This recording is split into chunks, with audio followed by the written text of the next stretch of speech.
So welcome back to another episode of My Player, guys. In today's episode we're starting with the game against West Ham United here in the Premier League at Turf Moor.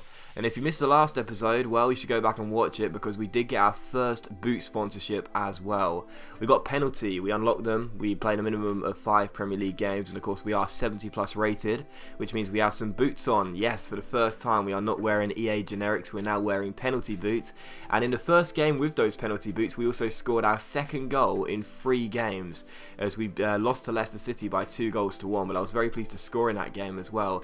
And so as we took on West Ham United here for the first game of today's episode, of first of 3. The first chance would fall in the 45th minute as I almost caught Adrian out here as he came for a free kick and got caught in no man's land, but my header went over the bar and behind for a goal kick.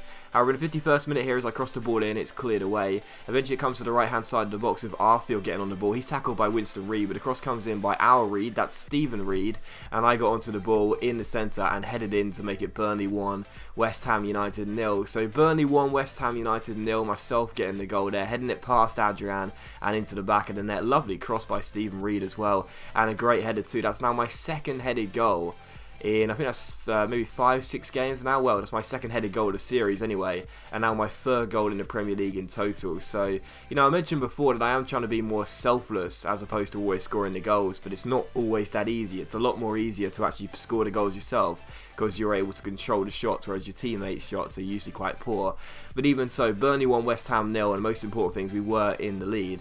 In the 59th minute, though, a great chance to make it 2-0 as I skip past Coyote and play it backwards towards Lafferty. Lafferty gives it to me, and how about this for a through ball? Absolutely perfect out wide towards Arfield. However, his shot hits the post, and his follow-up shot goes into the side netting. So, still 1-0, as I almost got a nice assist there. We were still only 1 goal up as Arfield hits the deck after his miss there. But that was to be my last piece of action in the game, because in the 74th minute we would get subbed off here for Ashley Barnes. But unlike the first time I was subbed off against Manchester United, this was not due to injury, this was due to fitness, I would presume. I did actually pull my hamstring, but the injury didn't register as a proper one. So I've mentioned this before, it's not like a real injury, it's like how do I explain? I guess it is an injury, but it's not something which affects you for longer than the actual game. So Sean Dyche did take me off, but it was more due to the fitness. The only reason I got injured was due to my poor fitness.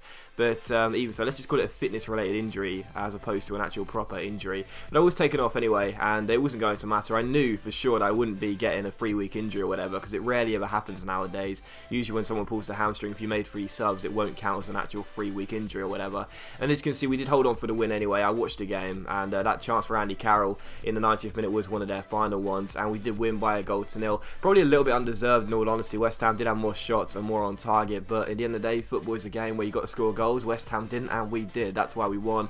Very, very pleased with that. And also for our second match objective set of 4, we also achieved all 3 aims as well before going into our third one. We've got Everton, Arsenal, Hull and Stoke. I need to get a minimum match rating of 6.0, create 1 goal, create 2 chances, and also maintain a minimum pass accuracy of 60%, which I think we probably should be able to do, in all honesty. The first 2 objective sets we've matched them, so we should hopefully be able to do the third one as well. And of course, when you are matching those sets for usually 4 games, it does show you that you are on target for season objectives and also in good form as well. So hopefully we'll be able to match those objectives set by Sean Dyche and continue the very good start to the season. One club not having a good start to the season though is Everton. They're currently sitting in 16th place after the first few games, and as Roberto Martinez's men come to take us on here at Turf Moor, there was no team lineup shown, so apologies for that. I had to go and get them from the player ratings section.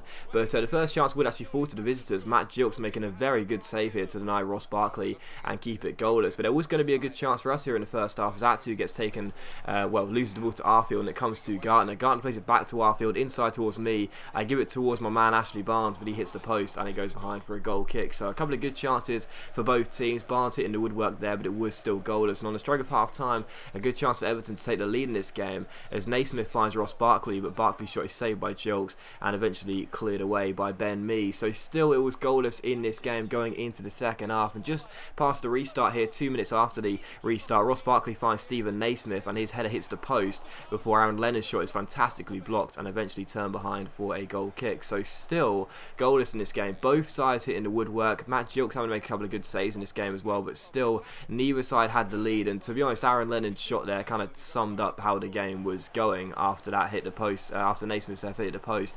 It was just really poor after that. Like nobody could really get into the game. It was just pass and pass and pass, and then the shots were really poor. This was a good shot though from Michael Kitely. However, it was a good stop by Tim Howard and turn behind for a corner. And it was how the game would finish as well. A 0-0 draw. Not the best really. I didn't play well at all, in all honesty. I was barely in the game. I was trying not to call for the pass very often, and that's why the ball was rarely at my feet, and whenever it was, I was passing quite accurately but not really creating too many chances. In the end, a goalless draw, probably fair, in all honesty. If nothing else, then a score draw. Both sides did hit the woodwork, and in all honesty, Everton did have a couple more chances than us, but to be honest, no side looked too threatening, and in the end, both teams had to settle for a share of the points. Still, we take on Crystal Palace for the third and final game of today's episode. Here is Palace travel to Turf Moor to take us on in the Capital One Cup round of 16. This is going to be the live game of the three. Here's hoping you guys enjoy it, and most importantly, here's hoping we can get ourselves a win and go through to the quarterfinals of this cup competition. Yes, my ball. I'll take this. Quick the cushion down there. Got a man down the right hand side playing free. Now play me through. Play me through. Keep running. Keep running. Hewitt through the centre. Through the centre. Through the centre. There we go. There we go. Go on inside of the box. Have a dig. Have a dig. Oh, great save. Oh my goodness. Who was that at the far post? What a chance. Open goal and he missed the ball with a header. Still a good save by Speroni to deny Hewitt, I think that just was. Yeah, I love that. Through the middle. Oh, sorry, through the wide. Well, you can't hear me, but yes. It's almost like you could hear me there. Go on, son. Keep running, keep running. There we go. Offload. Now cross it in. Oh, okay, to me. I'll cross it in. Ball inside. Vokes. Oh, just wide again. Another good chance. Oh, that's a good touch. Oh, that's a nice touch again. Go on. Oh, he's going to ball away. Go on, someone get in the middle. Someone get in the middle. Surely. There it is. 1-0 Burnley. Hewitt with the goal. I linked up with him a few minutes ago, but he couldn't take his chance. And there we go. Why would he celebrate with me? What do I smell or something? Why don't you want to celebrate with me, bruv? Anyway, Hewitt's not going to miss that one. I laid it on a plate for him. Poor defending by Palace. It was going to come eventually. We were going to score the first goal eventually. We've been looking far more threatening early on.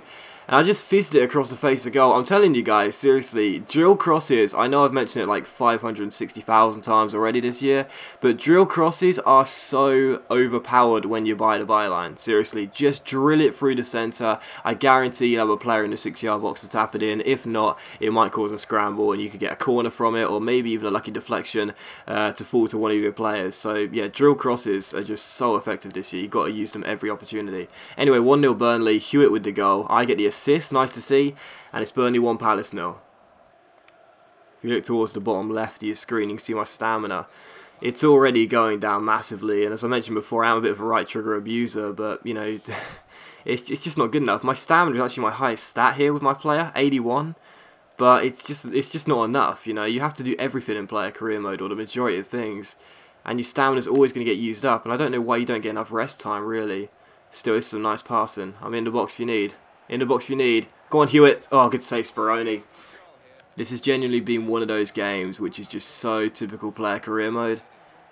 It's just so hard to get the ball off the AI, and you can't do anything because your teammates just are so robotic, and you know they just don't move. It's so difficult. But as things stand, we're 1-0 up, and you know we're going to go on to win the, you know, hopefully without jinxing it, win the tie. But I don't know, it's frustrating really, because I want to do more things, I want to get involved more, I want to, you know, look more threatening, but it's just, oh wow, oh, it's off the bar. Oh, he's offside anyway, but yeah, I want to do more things, and I want to, you know, create more for this team, but my stamina keeps going down. We've got a game against Arsenal on the weekend. It's just so frustrating, you know, because it is typical player career mode, really. You have to do everything yourself, even if you don't want to, you know. I mean, I want to be the selfless player that doesn't always call for passes and, you know, tries to spread the ball around a lot, but you just can't do that in player career mode. And don't get me wrong, I still am technically doing that, and I'm still passing the ball a hell of a lot more than shooting.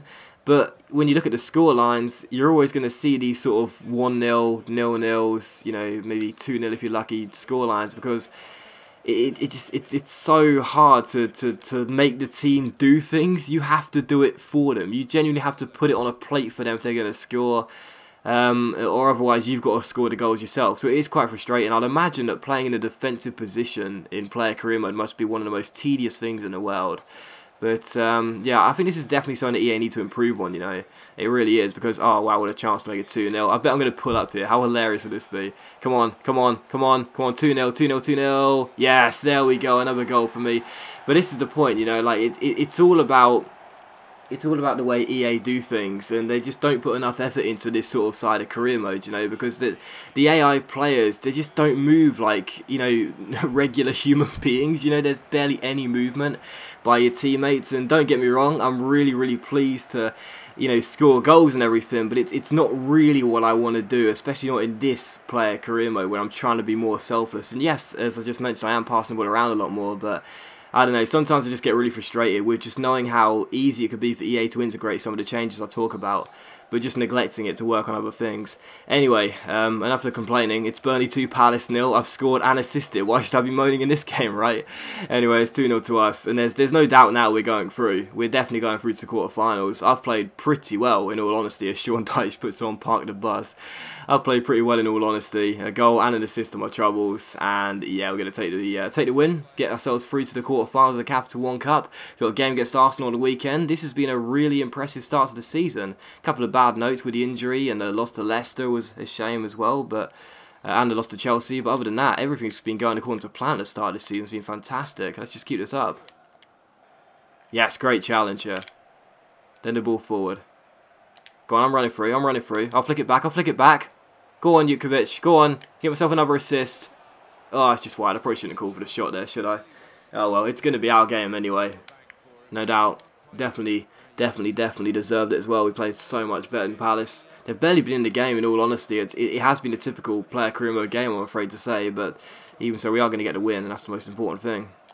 Just waiting for the final whistle. In fact, I think that was it. Yes, it was. So, Burnley 2, Palace 0, and we are through to the Capital One Cup quarterfinals. Not the most exciting of games. I can only apologise for that, but as I mentioned before, you know how player career mode is. Even so, the most important thing was getting the win, and I thought I played really well in that game. To be honest, despite how poor the actual game felt, maybe it wasn't that bad. I watched the highlights back. Maybe it might actually been okay. Despite how poor I felt the game was on first viewing anyway, whilst playing the game, I felt as though this was probably my best game of the series so far. A goal, an assist, my passing was very accurate.